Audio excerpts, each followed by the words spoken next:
Your time starts now. नमस्कार। मेरा नाम राहुल शर्मा है। मैं Shri Balaji medical college and hospital में सेकेंड ईयर एमबीबीएस का छात्र हूँ।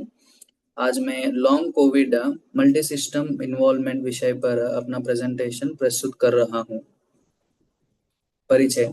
कोविड 19 एक वायरस सार्स कोवी 2 से होने वाली बीमारी है।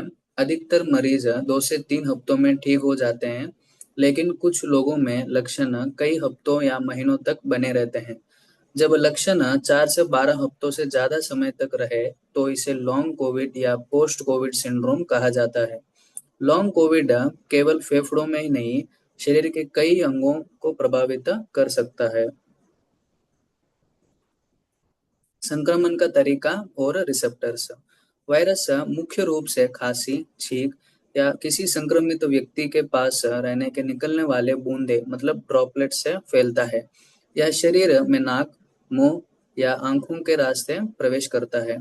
वायरस मानव कोशिकाओं मतलब सेल्स पर मौजूद H2 रिसेप्टर से जुड़ जाता है।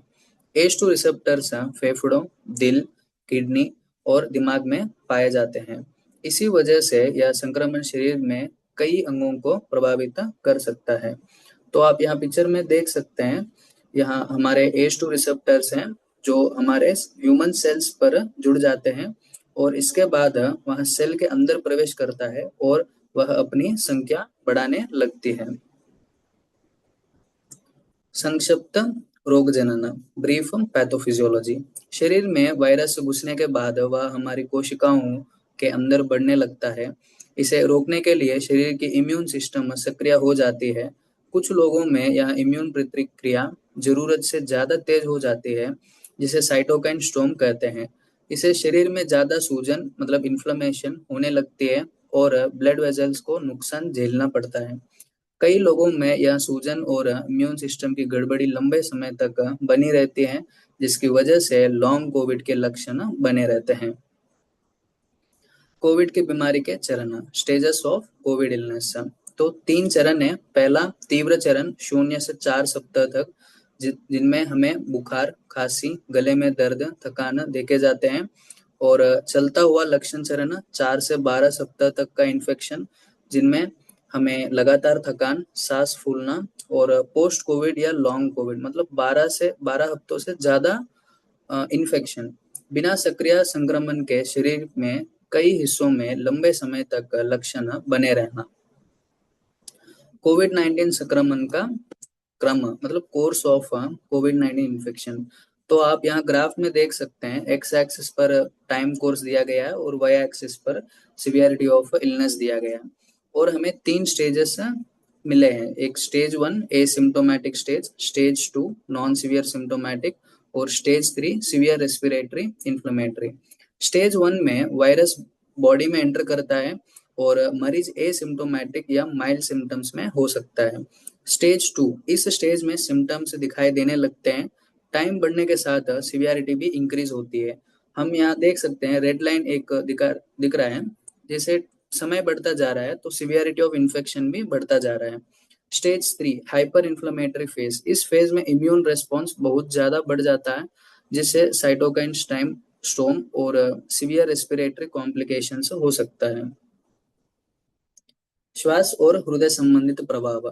श्वास तंत्र, ठीक होने के बाद भी सांस फूलना, सूजन मतलब इन्फ्लेमेशन की वजह से फेफड़ों की क्षमता कम होना, गंभीर मामलों में फेफड़ों में स्थिति नुकसान या फाइब्रोसिस, लगातार सूखी खांसी। तो ये सब हमारे रेस्पिरेटरी सिम्टम्स हैं। और हृदय व रक्त संचार तंत्र मतलब कार्डियोवैस्कुलर सिम्टम्स क्या है, छाती में दर्द, चेस्ट पेन और दिल की धड़कन तेज महसूस होना, जिसे हम पैल्पिटेशंस कहते हैं। दिल की मांसपेशी में सूजन, मायोकार्डाइटिस, खून के थक्के बनने का खतरा बढ़ना और खड़े होने पर दिल तेज धड़कना, जिसे हम पोस्चरल टेकिकार्डिया भी कहते हैं। तंत्रिका और मांसपेशी संबंधित प्रभाव। नर्वस सिस्टम के संबंधित सिम्टम्स क्या क्या हैं? ब्रेन फॉग, ध्यान और सोचने में कमी, याददाश्त की समस्या, मेमोरी इश्यूज, लगातार सिर दर्द और सूंघने की क्षमता कम होना। और मस्कुलोस्केलेटल सिम्टम्स मतलब मांसपेशी व हड्डी तंत्र, बहुत ज्यादा थकान सबसे आम लक्षण है, सीवियर फिटिक कहते हैं। मांसपेशी में दर्द, मसल पेन, जोड़ों में दर्द, जॉइंट पेन, कमजोरी मतलब वीकनेस।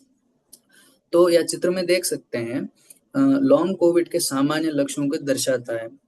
जैसे कि आप देख सकते हैं इसमें थकान, सांस लेने की तकलीफ, सिर दर्द, याददाश्त में कमी, तो ये सब लक्षण शामिल है।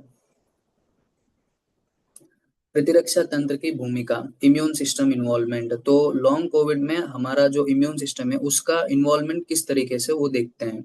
लंबे समय तक हल्की सूजन बनी रहना, जिसे हम परसिस्टेंट लो ग्रेड इन्फ्लेमेशन कहते हैं। साइटोकाइन का असंतुलन, कुछ मामलों में ऑटो इम्यून रिएक्शंस की संभावना, कुछ मरीजों में टी सेल की कार्य क्षमता कम होना, जिसे हम रिड्यूस्ड टी सेल फंक्शन कहते हैं।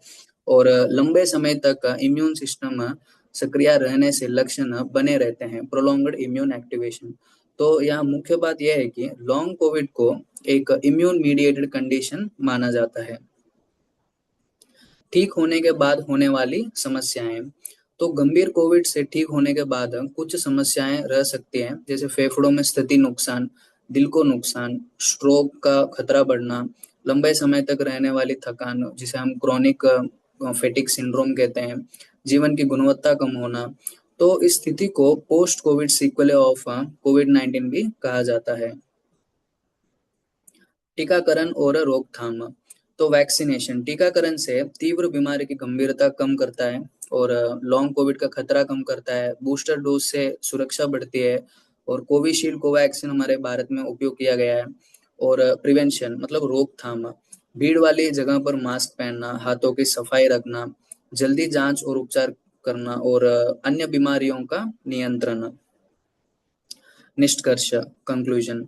लॉन्ग कोविड शरीर के कई सिस्टम को प्रभावित करता है। इसका मुख्य कारण इम्यून सिस्टम की गड़बड़ी है, जिसे हम इम्यून डिसरेगुलेशन कहते हैं।